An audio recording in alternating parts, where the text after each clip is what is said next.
കഥയുടെ തുടക്കത്തിൽ കഥാനായിക ജിയാങ്ങിനെയാണ് കാണിക്കുന്നത്. അവൾക്ക് മുന്നിൽ അവളുടെ അമ്മ മുട്ടുകുത്തി കെഞ്ചുകയാണ്.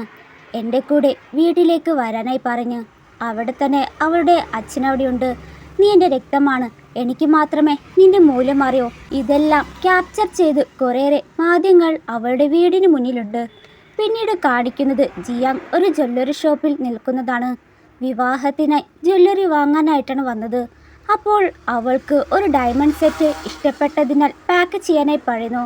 അന്നേരം അവളെ കെട്ടാൻ പോകുന്ന ചാൻ എന്ന പയ്യൻ ദേഷ്യത്തോടെ അവളോട് പുറത്തേക്ക് വരാനായി ആവശ്യപ്പെട്ടു. അവൾ പുറത്തേക്ക് വന്നതും എത്ര തവണ ഞാൻ നിന്നോട് പറഞ്ഞിട്ടുണ്ട് ചോദിക്കാതെ എൻ്റെ സാധനങ്ങൾ തൊടരുതെന്ന്. എന്തിനാണ് വീട്ടിൽ പോയി ആരോട് ചോദിച്ചത് എന്ന് ചോദിക്കുമ്പോൾ അവളും നിങ്ങളുടെ വീട്ടിൽ പോയി എന്ന് സമ്മതിക്കുന്നു. പക്ഷെ ഞാൻ അകത്തേക്ക് കയറിയിട്ടില്ല, പുറത്തു നിന്നതേയുള്ളൂ. ചാൻ പറയുന്നത് അവൾ വീട്ടിൽ വന്ന് എന്തോ ഒന്ന് മോഷ്ടിച്ചു എന്ന രീതിയിലായിരിക്കും അവളുടെ മേൽ തട്ടിക്കയറുന്നത്. സോ ഞാനൊന്നും എടുത്തിട്ടില്ല, എന്തെങ്കിലും നഷ്ടമായാൽ പോലീസ് സ്റ്റേഷനിൽ പൊക്കോ. ദേഷ്യമെന്ന ചാൻ അവളെ അടിച്ച് നിലത്ത് വീഴ്ത്തി. എന്നാൽ അപ്പോഴും ചാൻ അവളെ ചീത്ത പറഞ്ഞു കൊണ്ടിരിക്കുന്നതിനാൽ അവളും ദേഷ്യത്തോടെ ചാനെ അടിക്കുകയും പോലീസ് സ്റ്റേഷനിൽ വിളിക്കുകയാണ്. എന്നാൽ ഇതെല്ലാം ദൂരെ കാറിലിരുന്ന് നായകനായ ഷങ് കാണുന്നുണ്ടായി. ശേഷം ജിയാങ്ങിനെ ആശുപത്രിയിൽ കൊണ്ടുപോകുന്നു. പൊട്ടിയെടുത്ത് ഡ്രസ്സ് ചെയ്യാനായിട്ട്. വിവരം അറിഞ്ഞ അവളുടെ അമ്മ എത്തുകയും ഞങ്ങളോട് ക്ഷമിക്കൂ, അവൻ ഇത്രക്കാരനാണെന്ന് ഞങ്ങൾക്കറിയില്ലായിരുന്നു. 4 വർഷത്തിനിടയിൽ അവനൊരിക്കലും അവൻ്റെ യഥാർത്ഥ നിറം നമുക്ക് മുന്നിൽ കാണിച്ചിട്ടില്ലല്ലോ. ശേഷം അവൾ വീട്ടിലെത്തുമ്പോൾ അവളുടെ രണ്ടാനമ്മ അവളോട് എന്തൊരു രീതിയാണ്, നിന്നെ കെട്ടാൻ പോകുന്നവനല്ലേ റോട്ടിൽ വെച്ച് അടിക്കുന്നത്, എന്ത് സംസ്കാരമാണ്, വേഗം അവനെ കണ്ട് ക്ഷമ പറയാനായി പറയുമ്പോൾ അവളുടെ അച്ഛനാണെങ്കിൽ ഈ വിവാഹത്തിന് അവളെ ഒട്ടും നിർബന്ധിക്കുന്നില്ല, അതും ക്ഷമ പറയാനായിട്ട്. പക്ഷെ ചാൻ്റെ കുടുംബമായിട്ടാണ് ഇവരുടെ ബിസിനസ്, അത് ലംഘിച്ചാൽ തെരുവിലിറങ്ങേണ്ടി വരും. അതിനാൽ അവനോട് സംസാരിക്കാം, പക്ഷേ ഇത് അവസാനത്തെ തന്നെയാണെന്ന് പറയുന്നു. അങ്ങനെ അവൾ ഇതിനൊരു പരിഹാരമായിട്ട് ഹീറോയുടെ വീട്ടിലേക്ക് പോവുകയാണ്. അവിടെ ഹീറോ പെയിന്റിംഗ് വരയ്ക്കുകയാണ്. ഹീറോയെ കണ്ടതും ഇവൾ എത്ര സുന്ദരനാണ് എന്ന് മനസ്സിൽ പറയുന്നു. എന്നാൽ ഹീറോ നടക്കില്ല. ഹീറോ വന്നതും നേരെ അവൾക്ക് ഒരു ഷേക്ക് ഹാൻഡ് കൊടുക്കുകയാണ്. താനും കേട്ടു ചാനൊരു ചൂടനാണെന്നുള്ളത്. അപ്പോൾ പെട്ടെന്ന് ഹീറോ അവളോട് നമ്മുടെ വിവാഹം കഴിഞ്ഞാൽ നീ എന്നെയും അടിക്കുമോ എന്ന് ചോദിച്ചു. അത് കേട്ടവൾ ഇയാൾ എന്തിനാണ് വിവാഹകാര്യം പറയുന്നത് എന്ന് കരുതി. എന്നെ അടിച്ചാലും നിങ്ങൾ എന്നെ അടിച്ചാലും പ്രശ്നം തീരും എന്ന് പറയുമ്പോൾ ഹീറോ ചിരിച്ച് എൻ്റെ കൈകൾ പ്രവർത്തിക്കുന്നിടത്ത കാലം എനിക്ക് എന്തും ചെയ്യാൻ കഴിയുമെന്ന് പറഞ്ഞ് അവളുടെ ഐഡി ചോദിച്ച് അവളെ അന്ന് തന്നെ വിവാഹം രജിസ്റ്റർ ചെയ്യുകയാണ്. ശേഷം അവൾ അവളുടെ പെട്ടിയും സാധനങ്ങളെടുത്ത് ഹീറോയുടെ വീട്ടിലേക്ക് പോകുമ്പോൾ അമ്മ തടഞ്ഞ് നീ എവിടെയാണ് പോകുന്നത് എന്ന് ചോദിക്കുമ്പോൾ അവൾ അവളുടെ വിവാഹ സർട്ടിഫിക്കറ്റ് കാണിച്ച് എൻ്റെ വിവാഹം കഴിഞ്ഞു, ഞാനിപ്പോൾ ജിയാങ്ങിൻ്റെ ഭാര്യയാണ് എന്ന് കേട്ടതും അമ്മ എതിർത്തെങ്കിലും അവൾ അമ്മയുടെ വാക്ക് വയ്ക്കാതെ പോവുകയാണ്. അപ്പോൾ രണ്ടാനമ്മ അവളെ തടഞ്ഞ് വിവാഹ സമ്മാനമായി ഒരു ബ്രേഡ് സെറ്റ് കൊടുക്കുമ്പോൾ അത് അവൾ നശിപ്പിച്ചിട്ട് നിങ്ങളുടെ സമ്മാനങ്ങളിൽ എനിക്ക് താല്പര്യമില്ല, അവൾ അവിടുന്ന് പോകുന്നു. അങ്ങനെ അവളെ ഹീറോയുടെ വീട്ടിലെത്തുമ്പോൾ സെർവൻസും അസിസ്റ്റൻറ്റും അവളെ സ്വാഗതം ചെയ്യുകയാണ്. ഹീറോ അവൾക്കായിട്ട് ഡ്രസ്സെല്ലാം നേരത്തെ വാങ്ങി വെച്ചിരിക്കുന്നു. എൻ്റെ ഭാര്യ ഒരു കാര്യത്തിലും വിട്ടുവീഴ്ച ചെയ്യാൻ ഞാൻ ആഗ്രഹിക്കുന്നില്ല എന്ന് ഹീറോ പറഞ്ഞ് അവൾ ആഗ്രഹിച്ച മോതിരം ഹീറോ വാങ്ങി അവൾക്ക് ഇട്ടുകൊടുക്കുകയാണ്. അത് വിവാഹമോതിരമായിരിക്കും. കൂടാതെ മനോഹരമായ ഒരു ബ്രേസ്ലെറ്റും അവൾക്ക് ഇട്ടുകൊടുത്തു. ഒരു നല്ല ഭർത്താവാകാൻ ഞാൻ പരമാവധി ശ്രമിക്കുമെന്ന് അവൾക്ക് ഉറപ്പ് നൽകുന്നു.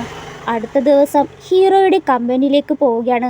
കമ്പനിയിലെ ഓഹരി വിൽക്കുന്ന കാര്യത്തെപ്പറ്റി മീറ്റിംഗ് നടക്കുമ്പോൾ അവിടേക്ക് ചാൻ വന്ന് വിവാഹം മുടക്കിയതുമായി ചാൻ അവളുമായി വഴക്കിടുകയാണ്. വഴക്ക് ഒരു ഘട്ടത്തിലായപ്പോൾ അവൾ വിവാഹ സർട്ടിഫിക്കറ്റ് കാണിച്ച് അത് കണ്ടവൻ ഞെട്ടുന്നു.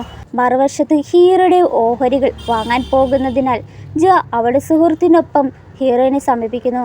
അപ്പോൾ അവളുടെ സുഹൃത്ത് ജീജി നിങ്ങളുടെ വീട്ടുകാർ ഒരു വികലാംഗനുമായി നിങ്ങളുടെ വിവാഹം ഉറപ്പിച്ചു എന്ന് ഞാൻ കേട്ടു, നീ എന്തിനാണ് ഇങ്ങനെ ചെയ്തത് എന്ന് ചോദിക്കുന്നു. വികലാംഗനാണെങ്കിലും ചാലിനേക്കാൾ വളരെ മികച്ചനാണ്. താൻ അപ്പോഴേക്കും എത്തി ഷാവുവിനെ കൊല്ലാനായി ശ്രമിച്ചു. ഷാവു അവനെ അടിച്ച് ഞാൻ ചാനിൽ നിന്ന് എല്ലാ ഓഹരികളും വാങ്ങി എന്ന് പറയുകയാണ്. ശേഷം ചാൻ അവളുടെ കൈ പിടിച്ചുകൊണ്ട് എങ്ങനെ നമ്മുടെ ബന്ധം തകർക്കാൻ കഴിയും, ഞാനിപ്പോൾ വിവാഹിതനാണ്, അതുകൊണ്ട് ഇനി മുതൽ എൻ്റെ പിന്നാലെ വരരുത്, എനിക്ക് നിങ്ങളുമായി ഇനി യാതൊരു ബന്ധമില്ല. ചാനു വാശിൽ നോക്കൂ, നീ എന്നെ വിവാഹം കഴിക്കുന്ന ദിവസം ഉടൻ വരുമെന്ന് വാശിയിൽ പറയുകയാണ്. ശേഷം അവളുടെ അമ്മയുടെയും അച്ഛൻ്റെ വീട്ടിൽ പോകുന്നു. അവളെ കണ്ടതും അമ്മയ്ക്ക് അതിയായ സന്തോഷമാണ് ആവുന്നത്. അവൾക്ക് ഇഷ്ടമുള്ള ഫുഡെല്ലാം ഉണ്ടാക്കി കൊടുത്തു. അപ്പോൾ അച്ഛൻ ഒരു ഫയൽ അവൾക്ക് കൊടുക്കുകയാണ്. അത് മറ്റൊന്നുമല്ല, അച്ഛൻ്റെ കമ്പനിയുടെ ഓഹരികളിൽ 6% പക്കലുണ്ട്. അവൾ ചിരിച്ചുകൊണ്ട്, എനിക്ക് അത് വേണ്ട, എൻ്റെ കൈവശം 10 ലക്ഷം രൂപയുണ്ട്. വർഷങ്ങളായി എന്നെ പരിപാലിച്ചതിന് വളരെ നന്ദി. പക്ഷേ ഇപ്പോൾ ഞാൻ വിവാഹിതനാണ്. നിങ്ങളുമായി എനിക്കൊരു യാതൊരു ബന്ധമില്ല എന്ന് തർപ്പിച്ചു പറയുന്നു.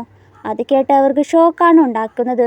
നീയുമായുള്ള ഞങ്ങളുടെ ബന്ധം ഒരിക്കലും തകർക്കാൻ കഴിയില്ലെന്ന് പറയുമ്പോൾ അവൾ വീട് വിട്ടിറങ്ങുന്നു. അതിനു മുന്നേ അവൾ ചേട്ടനൊരു പെൻഡ്രൈവ് നൽകിയിട്ട് എന്നിൽ നിന്ന് ശേഖരിച്ച വിവരങ്ങളാണെന്ന് പറയുന്നു. നീ എവിടെ പോയാലും നമ്മൾ എപ്പോഴും ഒരു കുടുംബമായിരിക്കുമെന്ന് ചേട്ടൻ പറയുമ്പോൾ അവൾക്ക് ഇക്കാര്യങ്ങളൊന്നും സമയമില്ല എന്ന് പറഞ്ഞിട്ട് പോകുന്നു. ഇവൾ വീട്ടിലെത്തുമ്പോൾ ഹീറോ അവിടെ അവൾക്കായിട്ട് കാത്തിരിക്കുകയാണ്. ക്ഷമിക്കണം, ഞാൻ ഓഹരികൾ വിറ്റിട്ട് വീട്ടിലേക്ക് പോയിരുന്നു, ചില പ്രശ്നങ്ങൾ പരിഹരിക്കാൻ വേണ്ടി. അതിനുശേഷം വഴിയിലൊരു കട കണ്ടു. അപ്പോഴാണ് ഞാൻ നിന്നെ ഓർത്തത്. ഒരു സമ്മാനം കൊണ്ടുവന്നിട്ടുണ്ട് എന്ന് പറഞ്ഞു കൊടുക്കുകയാണ്. ഹീറോയും സമ്മാനം വാങ്ങി വളരെ നന്ദിയെന്ന് പറയുന്നു. അതിനുശേഷം അയാൾ പെട്ടി തുറന്ന് അതിലേക്ക് നോക്കുന്നു. അതിലൊരു ബ്രേസ്ലെറ്റ് ആയിരുന്നു. ശേഷം അവർ രണ്ടുപേരും സ്നേഹം കാണുമ്പോൾ വേലക്കാർക്ക് അവൾ എത്ര നല്ല ഭാര്യയാണ്, അവൾ സാറിനെ നന്നായി പരിപാലിക്കുമെന്നൊക്കെ പറയുകയാണ്. മറുവശത്ത് ചാനെ കാണുകയാണ്. അവൻ്റെ അമ്മ വീട്ടിലേക്ക് വിളിച്ചു വരുത്തി. ചാൻ അവൾ വിവാഹിതയായിട്ട് എന്നറിഞ്ഞിട്ടില്ല എന്ന് കരുതി പറയാനാണ് വിളിച്ചത്. വിവാഹത്തിന് മുന്നേ നീ എന്തെല്ലാമാണ് ചെയ്തത്? ചിലപ്പോൾ അവനുമായിട്ടുള്ള വിവാഹത്തിൽ നിന്ന് മാറി നിൽക്കാൻ ആയിട്ട് കള്ളം പറഞ്ഞതാണ് എന്നാണ് അമ്മ പറയുന്നത്. ഇവിടെ ഇവൾ ഉറങ്ങാനായിട്ട് റൂമിൽ ഒരുക്കുകയാണ്. കട്ടിലിൽ കിടന്നതും ഹീറോ അവിടെ അടുത്തേക്ക് വന്ന് നിനക്ക് എന്താണ് പറ്റിയെന്ന് ചോദിച്ചു. അവളൊന്നും പറഞ്ഞില്ല. ലൈറ്റൊക്കെ ഓഫാക്കി ഉറങ്ങാനായി പോയപ്പോൾ അവൾ പറയുന്നുണ്ട്, ഇന്ന് നമ്മുടെ ആദ്യ രാത്രിയാണ്. ഇപ്പോൾ വേണ്ട, കാരണം എൻ്റെ കാലുകൾ ഇതുവരെ സുഖമായിട്ടില്ല എന്നായിരിക്കും ഹീറോ പറയുക. ശേഷം കാണിക്കുന്നത് അവൾ അർദ്ധരാത്രി കട്ടിലിൽ നിന്ന് നിലത്ത് വീഴുന്നതായിട്ടാണ്. വീണ വീഴ്ചയിൽ കൈക്ക് എന്തോ പറ്റിയിട്ടുണ്ട്. പിറ്റേന്ന് അവർ രണ്ടുപേരും ഡോക്ടറെ കാണാനായി പോയി. ആ ഡോക്ടർ ഹീറോയെ ചികിത്സിക്കുന്ന ഡോക്ടറായതിനാൽ ഹീറോ വിവാഹം കഴിച്ച കാര്യം അറിയുകയും ഹീറോയുടെ ചികിത്സ ലഭിച്ചില്ലെങ്കിൽ നീ എങ്ങോട്ടും എത്തില്ല. ഇക്കാലത്ത് മിക്ക വിവാഹമോചനങ്ങളും സംഭവിക്കുന്നത് ഈ കാരണത്താലാണ് എന്ന് പറഞ്ഞ് ഹീറോയെ പേടിപ്പിക്കുന്നു. വീട്ടിലെത്തിയ ശേഷം അവൾ ലാപ്പിൽ ജോലി അന്വേഷിക്കുകയാണ്. എന്തിനാണ് ഇത്രയും ധൃതി പിടിച്ച് ഒരു ജോലി നോക്കുന്നതെന്ന് ഹീറോ ചോദിക്കുമ്പോൾ ഞാൻ ജോലി ചെയ്തില്ലെങ്കിൽ നിങ്ങൾ എന്നെ പിന്തുണയ്ക്കും. അവൾ പഠിച്ചത് തന്നെ ഒരു ലോയറാണ്, എന്നാൽ ലോയർ പഠിക്കണമെന്ന് ആഗ്രഹമുണ്ടായിരുന്നു. അപ്പോൾ ഹീറോ എക്സ് നീയുമായിട്ടുള്ള റിലേഷൻഷിപ്പ് അവസാനിച്ചിട്ടില്ല, അവൻ വീണ്ടും വന്നാൽ സ്വീകരിക്കുമോ എന്ന് ചോദിക്കുമ്പോൾ ക്ഷമിച്ചാൽ നിങ്ങൾ ഞങ്ങളെ ഒന്നിപ്പിക്കുമോ എന്ന് ഹീറോയെ ഒന്ന് ചൊടിപ്പിക്കാനായിട്ട് പറയുന്നു. അടുത്ത ദിവസം അവൾ ഒരു കമ്പനിയിൽ ഇൻ്റർവ്യൂവിനായി പോകുന്നു. അവിടുത്തെ മാനേജർ അവളുടെ CV കണ്ട് അത്ഭുതപ്പെട്ട് അവൾക്ക് ജോലി ഉറപ്പ് നൽകുകയാണ്. ഇവിടെ ഹീറോ ഇവളില്ലാത്തതുകൊണ്ട് തന്നെ ഒരു തുള്ളി വെള്ളം പോലും കുടിച്ചിട്ടില്ല. സത്യത്തിൽ ഇതവളെ വിളിച്ചു പറഞ്ഞ് വീട്ടിലേക്ക് വരുത്താനായിട്ടാണ്. അവൾ വരുന്നത് കണ്ട് ഉടനെ ഹീറോ ബോധം കെട്ട് വീഴുന്നു. അത് കണ്ട് ടെൻഷനായ ഇവളോട് അസിസ്റ്റന്റ്, എൻ്റെ പാവം സാറിന് പുകവലി നിർത്താൻ കഴിഞ്ഞില്ല. വേഗം അവൾ ബാഗിൽ നിന്ന് ഒരു മിഠായി എടുത്ത് അവൻ്റെ വായിൽ വയ്ക്കാൻ തുടങ്ങി.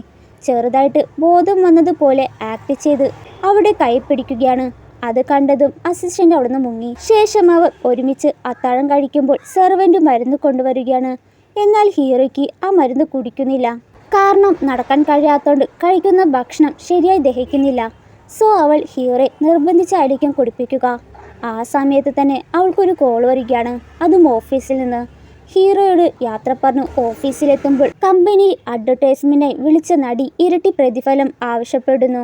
അല്ലാത്ത പക്ഷം കരാർ അവസാനിപ്പിക്കുമെന്ന് പറയുമ്പോൾ നിങ്ങൾക്ക് കരാർ അവസാനിപ്പിക്കാം, പക്ഷേ ഞാൻ നിങ്ങൾക്ക് ഇരട്ടി പണം തരില്ല എന്ന് അവൾ പറയുകയാണ്. സോ അവൾ ഒരു മികച്ച മാർക്കറ്റിംഗ് പ്ലാൻ വെളിപ്പെടുത്തുകയും അത് അവതരിപ്പിച്ചുകൊണ്ട് എല്ലാവരെയും ബോധ്യപ്പെടുത്തി. ആ പദ്ധതി എല്ലാവർക്കും ഇഷ്ടമായി.